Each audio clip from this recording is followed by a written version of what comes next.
ականատես եղանք հերթական անգամ սրբազանների ձերբակալման դեպքին,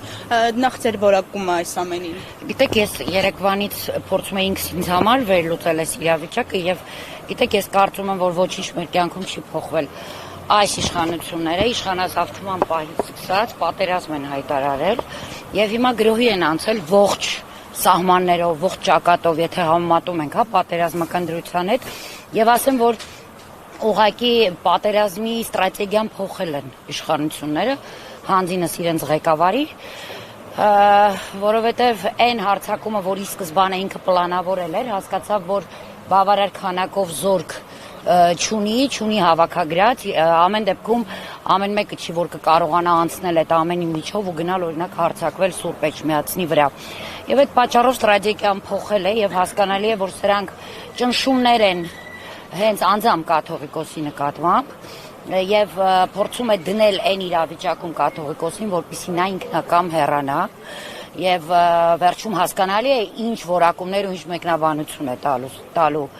ղեկավարը Հայաստանի Հանրապետության, շատ պարզ է ինձ թվում է, պատերազմ է ուղղակի ողջ հանրությանը, ողջ հասարակությանը եւ այստեղ գիտեք ոչ թե քարոզչությանը, որը տանում է Նիկոլը պետք է հակաքարոզչությամբ զբաղվել,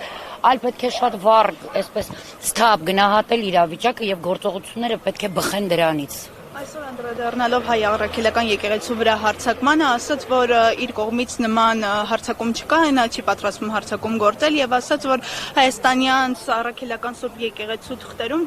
որևէ տեղ գրված չէ, որ կաթողիկոսի պաշտոնում գտնվող անձը եւ եկեղեցին նույնական են, որ arczepiskopos-ն ու եկեղեցին նույնական են։ Դե տեսեք, ես ասում եմ, չենք փոխել է ստրատեգիան։ Իրականում այո, փոխել է եւ ես էլ մի պահ հանդիպեցի, որ ասում է, որ ինքն էլ է լուրերից տեղեկացված եղել։ Գիտեք, եթե լիներ իրական, այսպես իրավական համակարգ Հայաստանի Հանրապետությունում, որևէ համակարգի ներկայացուցիչ պարզապես չէր գնա ու չէր ձերբակալի սրբազաններին ու քահանաներին, որովհետև այն պարզաբանումները, որ տալիս են փաստաբաններ, իդեպ ողջ օրը մենք թե դատարանում, թե տարբեր վայրերում ենք եղել, այդ իրականությանը ականատես ենք եղել։ Այսինքն այնտեղ չկա որևէ իրավական հիմք։ Տեսեք, փաստաբանները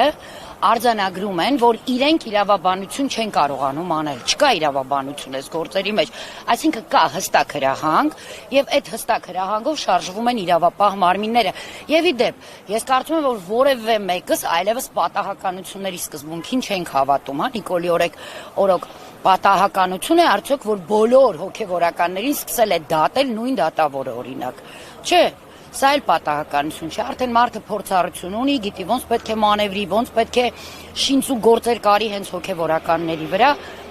թե մեղադրող կողմը, թե դատավորը, որը հետագայում արդեն այդ կալանքի որոշումները կամ հետագա ընթացքը տանում է։ Սա հստակ պլանավորած մեխանիզմ է, որով առաջնորդվում է հենց Նիկոլը, ու հրահանգները հենց Նիկոլից են։ Գիտեք, անկախ նրանից ինքը ինչ է ասում, այս իրողության մեջ մենք ենք եւ ինքը շարժվում է այո Գեբելսի 10 կանոններից, բոլոր կանոններից օգտվելով, այստեղ մեկն է, սուտը կառուցվում է ճշտի փոքրիկ էլեմենտների վրա, մնացածը հորինվում է դրանց վրա։ Տիկին Հակոբյան քննչական կոմիտեի տարածած նկարներում երևում էին արծաթե ձուլակտորներ, փողեր, վառելիքի կտրոններ, եկեղեցում ինչու պետք է լիներ այդ ամենը։ Իսկ ինչու չպիտի լիներ։ Ես չեմ հասկանում, եկեղեցին կառույց է, այնպես ինչպես մնացած բոլոր նաև աշխարհիկ կառույցները այդ առումով, ֆինանսական առումով, ունեն իրենց ընթացիկ ծախսերը, ունեն ի վերջո իրենց հոգ են տանում եւ դա նորմալ է, որ եկեղեցում պիտի լինի եւ դրամական միջոցներ եւ այն միջոցները, որոնք հայտնաբերել են իդեպ փաստաբանները հայտարարեցին, որ այդ մասով որևէ մեղադրանք չկա առաջադրված, հետևաբար դա եւս հասարակության այսպես մանիպուլացնելու, մեջը նստացնելու, որ տեսեք ժողովուրդ, հերիք չէր մնացածը ձեզ թալանել են, եկեղեցին էլ հետն է թալանում։ Ամեն դեպքում որևէ մեղադրանք այդ առումով չկա առաջադրված։ Նշեցիք, որ չեք հավատում որևէ պատահականության, արդյոք պատահական եք համարում, որ հոգևորականների ձերբակալությունը համընկավ հենց Սամվել Կարապետյանի կալանքը երկարաձգելու օրվա հետ։ Գիտեք, Նիկոլի օրոք ոչ մի բան պատահական չի։ Ես ասեմ նաև այդ համընկնումները ինչու են տեղի ունենում կերպում։ Ես իմ անձի վրա եմ վերցնում։ Ես երեկվանից անկեղծ եմ ասում, ես չգիտեի որ ուղղությամբ պետք է վազել։ Արդյոք հնարավոր է մարդու մարմինը կիսել, որ բոլոր տեղերում լինի։ Այսինքն ինքը նաև սրանով ջլատում է մեզ, թուլացնում է, պառակտում է։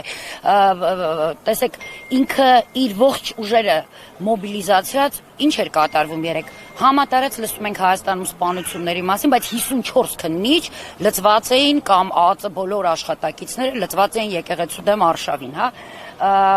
Եվ մենք ոչ ոք չէինք իմանում, որ ուղղությամբ, որ դատարան պիտի գնանք, արդյոք պիտի գնանք Սամվել Կարապետյանի դատին, արդյոք պիտի գնանք Տեր Գարեգինի դատին, արդյոք մյուսի Սրբազանի, եւ արդյունքում ամենտեղ հավաքվում էր մի քանի հոգի մարդ։ Հասկանում եք, սրանք պատահականություններ չեն եւ նաեւ այն ինֆորմացիան, որ մենք քանի ժամ շարունակ չէինք կարողանում իմանալ նաեւ մարդիկ ով որտեղ է, նաեւ դրանով էր պայմանավորված, որպեսզի հասարակությունը եւս չկողմնորոշվի եւ ուժերի մոբիլիզացիա այդ առումով տեղի չունենա։ Այո, սրանք պատահականություններ չեն որևէ կերպ։ Տիկին Հակոբյան, ի՞նչ քայլեր պետք է ձեռնարկվի հետագա եկեղեցու դեմ հարձակումները կանխելու համար։ Գիտեք, մենք մեր մոլորությունը նրա մեջ է եւ Նիկոլի հենց հաղթանակը կանում է նրանում, որ մենք դետալների մեջ ենք ամեն ինչ փնտրում։ Հասկանալի է, որ եկեղեցու դեմ հարձակումը դա մեր ինքնության, մեր մեջքը կոտրելու, մեր ամենագլխավոր հենասյունը մեր մեջքից կամ տակից տանելու համար է արվում։ Բայց Նիկոլը ինքը սա եւս դիտարկում է որպես այսպես մի դրվագ եւ այդպիսի դրվագները բազմաթիվ են ցավոք սրտի Արցախի կեղեքումը, հանձնումը, սպանումը Արցախի իրականում էլի Նիկոլի համար դրվագներից մեկն էր, հա, այն ինչ որ պիտի հետագայում դեռևս տեղի ունենա եւ մենք դրվագ փորձում ենք պայքարել, չկա դրվագ պայքարելու։ Մենք չպիտի դիտարկենք Արցախի համար պայքարը առանձին, չգիտեմ, սոցիալական վիճակի համար առանձին, անվտանգության համար առանձին, եկեղեցու համար առանձին չպիտի լինի այդպես։ Պիտի լինի համախմբվածություն, ով որ ուղղության հետ հաշ չի, պիտի համախմբվեն միտեղ եւ ի վերջո քշեն այս իշխանություններին։ Մինչեւ չքշենք եւ եկեղեցու դեմ է հարձակում լինելու եւ Հայաստանի սուվերեն տարածքներից են հանձնվելու եւ մեր անվտանգությունն է խաթարվածնելու եւ մեր սոցիալական վիճակն է գնալու ծանրանալու, չի կարգավորվելու որևէ ոլորտ այս առումով։ Տիկին Հակոբյան, 3 դատանը եւս 30 օրով երկարաձգեց Սամվել Կարապետյանի կալանքը, դրանից առաջ տեսանք, որ Միքայել Սրբազանին 2 տարով ազատազրկեցին, հիմա այս դատական process-ի հետ կապված մենք կարող ենք այս իշխանությունից սպասել արդար դատաքննություն։ Ոչ, չկա Հայաստանում արդարադատություն, չկա, ընդհանրապես գոյություն չունի եւ ես նախորդ անգամ, երբ իմ գործընկերոջը Դավիթ Գալստյանին տնային կալանք, հա, խափանման միջոցը փոխեցին, բոլորը ուրախացել էին, ուրախ ենք, տանն է Դավիթ, ավելի լավ պայմաններում է, քան բանտում, բայց դա արդարություն չէ, դա արդարադատություն չէ եւ նույնիսկ եթե բոլոր դրվագներով նույն Սամվել Կարապետյանին, Միքայել Սրբազանին, Բագրատ Սրբազանին եւ մեր մնացած ընկերներին, մնացյալ 17 կալանավորվածներին եւ մնացած բոլոր քաղբանտարկյալներին արդարացնեն, դա եւս արդարադատություն չէ։ Հակառակը իրենք պիտի ներողություն խնդրեն եւ հակառակը հատուցում տան նաև այդ մարդկանց այդքան բաների միջով անցնելու համար։ Հակառակ դեպքում ինչ արդարադատության մաս է, այն ինչը որ մենք հիմա ականատես ենք լինում, դա տերոր է սեփական ժողովրդի նկատմամբ, դա անարգանք է սեփական ժողովրդի եւ անցյալի եւ ներկայի եւ ապագայի կերտման համար։ Այստեղ չկա որևէ արդարադատություն ու իրավական համակարգի որևէ, չգիտեմ, նշույլ։ Իսկ Սամվել Կարապետյանի մասով դա ընդհանրապես աբսուրդի հասնող բան է։ Տեսեք, իրականում պատական չէ, թևավոր է դարձել արդեն այս միտքը, որ մենք ունենք 2 միլիարդատեր, 2 բարերար, դեռ հարուստ լինելը մի կողմ, հա, բարերարներ, ովքեր իրոք, այո, ողջ կյանքում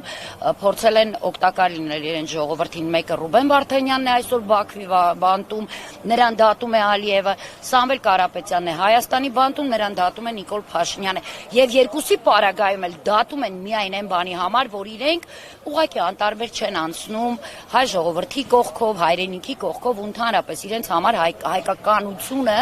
դա կարևոր է։